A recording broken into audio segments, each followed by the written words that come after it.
far west. They could not give him a bridge loan so that he could buy a new house, and waiting while he had to sell his old one in this marketplace. So they gave him an outright cash amount, not a sign-up bonus, nothing else, but it was a bonus so he could buy a house of $2.75 million. Now, that's over and above relocation. It's above everything else.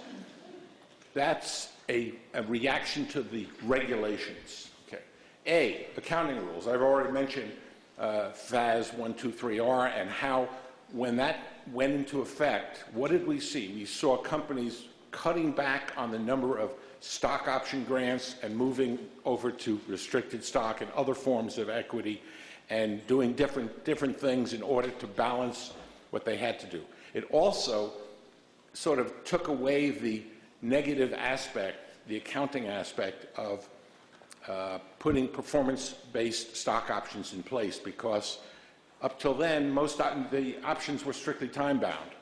Now they can put the other on because they're going to account for it anyway. So we saw a change there. The R, the RA, and the T. What is a T? Taxation.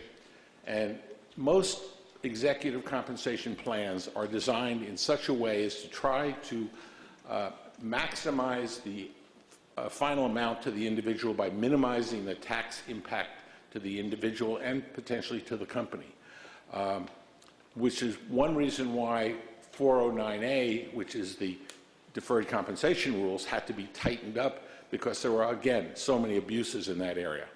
And then the last E for the word great is ego. And that's not meant as a negative necessarily, because in some of the requirements from the government, it does say we have to look at peers. We look at peers for benchmarking, and it tells us which kind of peers we need to look at. But it's very important, because we've also seen that companies, boards in some cases, will use different sets of peers for different things. These group of peers will look at for compensation, but these will look at for performance. Well, and that's not really the way it's supposed to work. So the bottom line of that is, if you have two acronyms, I think you know not only what the objectives of compensation should be, of a compensation program, but also what drives the design of the executive compensation programs. Now, with those in mind, let's figure out where is it going.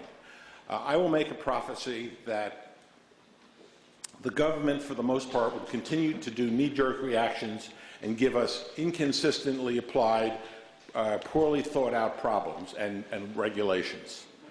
And I think that I probably will win the bet. There is something that the government has never fully understood, and it's called the law of unexpected consequences.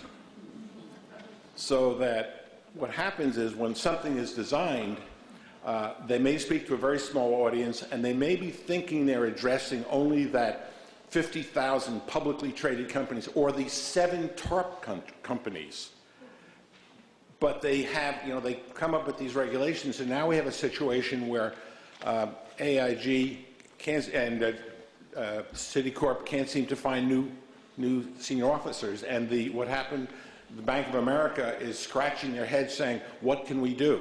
Where can we find somebody? Because we've got all these constraints on how much money we can make.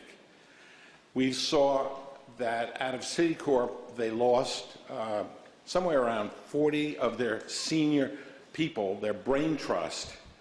Now, maybe some of those people were the people that helped bring us this recession, I don't know, but some of them probably did not. So there had to be some really good people. You may have had to look under the rocks, but they were there. But they've lost those people because they can now go across the street, set up their own company, or work for somebody else's privately owned company, or even a public company that didn't bother taking the money, and because they were too far on the bottom of the list, nobody bothered with them. The reality is that I think over time there's more and more of a recognition that there will be more of a homogenization, that the rules will trickle down more so. Let me give you another example of what I mean by that. If you go back to what caused Sarbanes-Oxley, it was Enron and WorldCom and a couple other major travesties back in 2000, 2001 time period. And so the regulations were passed on SOX, Sarbanes-Oxley. And as what happened there, I totally just had a senior moment. I'm sorry. Well, at least I admitted it, right? Anyway, getting on with this. Let me just make a sidebar comment because I think it's appropriate. Steve was throwing out some numbers about, how the mix should be. It's not, nobody likes a forced rating. I don't think there's anybody in this audience would like one. I don't like one. But some people like it because it sort of says, well, we can't have everybody at the top of the system. I was asked last year to look at the government's evaluation process because clearly they put in a pay-for-performance program about 7, 8 years ago, and they're not sure how well it's working. One more minute, so I got to go quickly. Anyway, in 2007, they looked at 102,000 government employees in the Washington, D.C. area, and at that point, 94% of them were in the top 2 grades. Top 2 grades. We talked about it, we gave them information about it, and they changed. And in 2008, 165,000 employees in that Washington, D.C. government mix, they were at 93%. So the reality is those are the people who are tracking what we're doing and how you're paying your people and what you're doing and when you're doing it, and unfortunately advising the lawmakers in many cases. So God help us. But let me just make 2 last comments if I can. One is, when you're designing a program, when you're thinking about pay programs, when you're dealing with the board of directors, or if you're on the board, not only of your company, but of any other organization that you may be attached to, think of the need for transparency, and we heard that word used a couple of times, but also think of don't do anything that would have embarrassed your mother, because that's what the government is going to go out looking for. If you're in the not-for-profit sector, you're very familiar with the fact that they have the Form 990, and it has been totally reevaluated, and it's a totally new entity.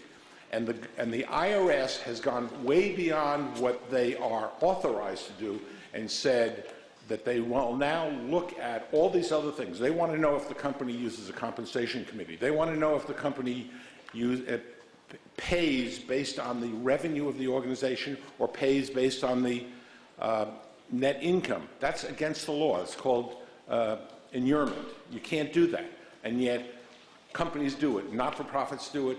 We know that that's how for-profit companies get paid, but the not-for-profit world is different. The point is that there are penalties and sanctions and so forth that are very great. And I remember my original thought. Sarbanes-Oxley says that if money is paid out and then they have to recalculate and redo the financials of the company, then they have to give the money and profit back. That's disgorgement. That's under SOX.